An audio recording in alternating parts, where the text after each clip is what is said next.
ያገብሽ ዝና እኮ ደስ ይላል፣ ግን ከዛሽ ሉላ ከምትባል ጣውት ውጪ ሌላ ሴት አይም። ቆይ ነው ከሷ አንሽ ነው አንዴ እንኳን በሴቱ ግማዬ እና ዝና ቢያሽ እሱ ልታገቡ አይኔን አላሽም ነበር። እሱ እኮ ሀብታም ነው እናቴ፣ በዛ ላይ ጀግና።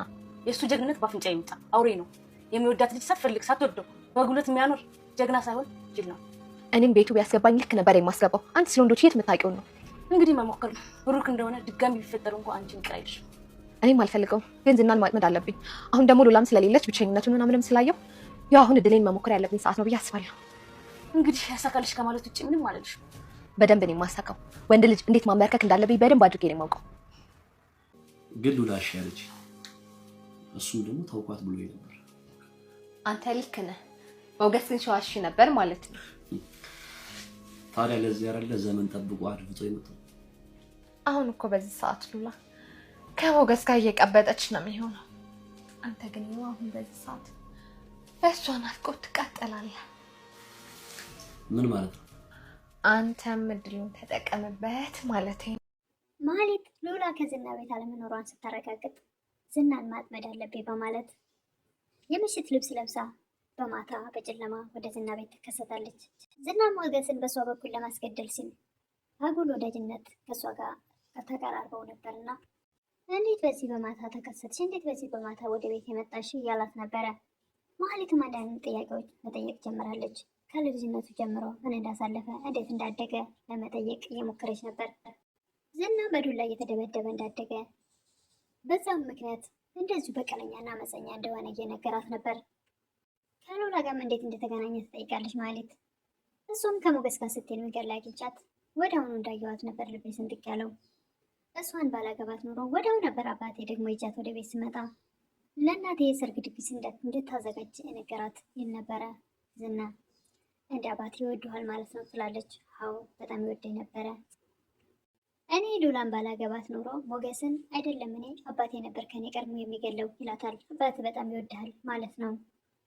ሞገስን እኔም ሆነ አባቴ ከመግደላችን በፊት ሞገስ የቀድሞ ተወልኝ፣ ግን ደግሞ አሁንም የረሳት መስሎኝ ነበረ።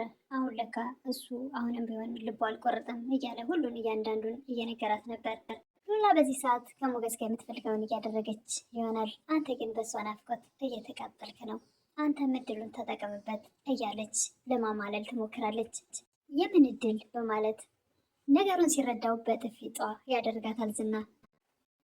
ሰላም ጤና ይስጥልኝ ውድና የተከበራችሁ በመላው ዓለም ያላችሁ ኢትዮጵያውያን ናችሁ። እግዚአብሔር ይመስገን ደህና ነኝ። ምሳሌ ክፍል 63ን አብረን እናያለን። የባለፈው ክፍል ዝና ወደ አንድ የህግ ባለሙያ ጋር ደውሎ መረጃዎችን እንድነግረው እየጠየቀ ነበር። የህግ ባለሙያውም በፍጹም የሰው ሚስጥርን አሳልፎ መስጠት በህግ የተከለከለ ነው፣ ትልቅ ወንጀል ነው እያለው ነበር። አውቃለሁ፣ ይገባኛል፣ ግን ደግሞ ይችን ብቻ እንድተባበረኝ እፈልጋለሁ።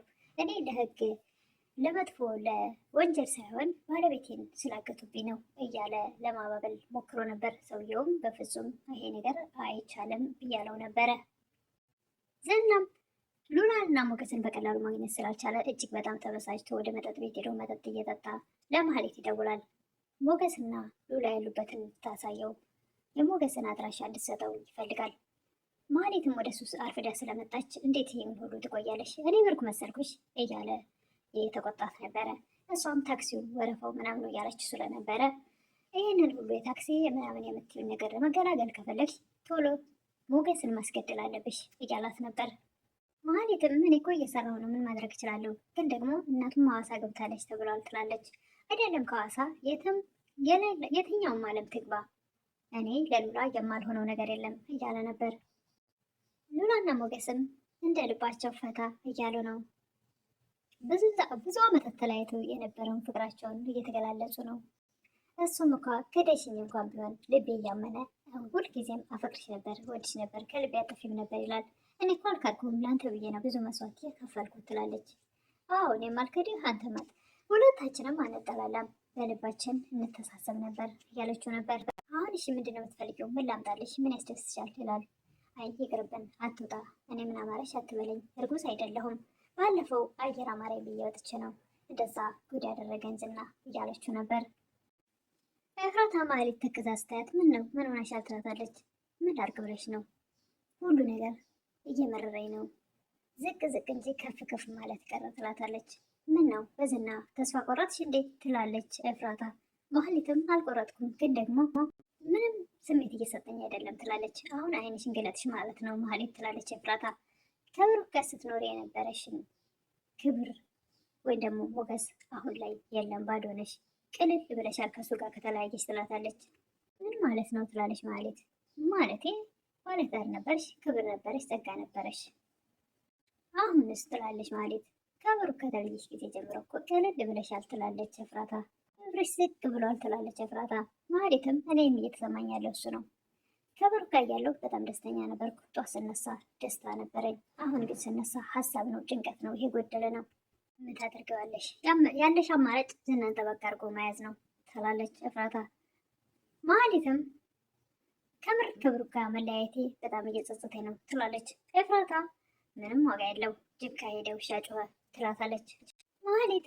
ከዚህ በኋላ እድሜ እየሄደ ነው፣ ማን ያገባኛል ትላለች። ምን አማራጭ አለሽ? እንኳን አንቺ እኛም ቁመን ቀርተናል ትላለች ኤፍራታ። ምን ችግር አለ? ዝና ቤቱን ከገዛልኝ ቤትና መኪና ካለኝ እኮ የፈለግኩትን ማግባት እችላለሁ ትላለች ኤፍራታ። ማህሌት ኤፍራታ ደግሞ አትሞኝ፣ ወንድ ልጅ ካልወደደች ለአንቺን ቤትና መኪና ብቻ ብሎ ሊያገባሽ አይችልም ትላት ነበር። ዝና እኮ ደስ ይላል፣ ግን ደግሞ ከዛች ሉላ ከሚሏት ጣዖት ውጭ ማንንም ሴት ማየት አይፈልግም። እኔ ከሷ አንትቼ ነው በሴት አይወገ ማያየኝ እና ዝና ቤት እሱ ልታገቢ ነበር ትላለች ኤፍራታ።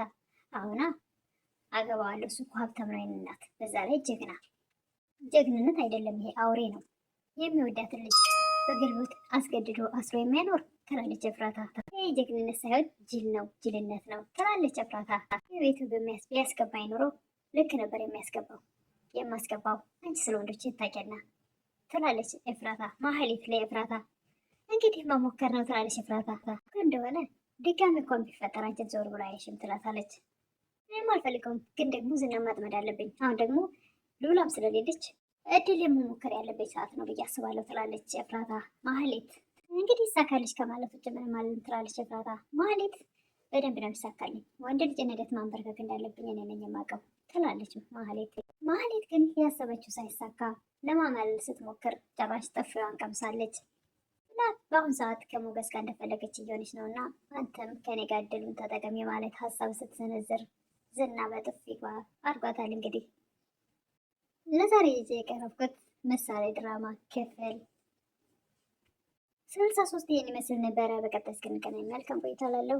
ለምታበረታቱኝ እህቶች ምስጋና ከልብ ነው። አዲስ ለሆናችሁ ደግሞ ሰብስክራይብ እያደረጋችሁ ቤተሰቡ ይሆኑ እላለሁ። አመሰግናለሁ።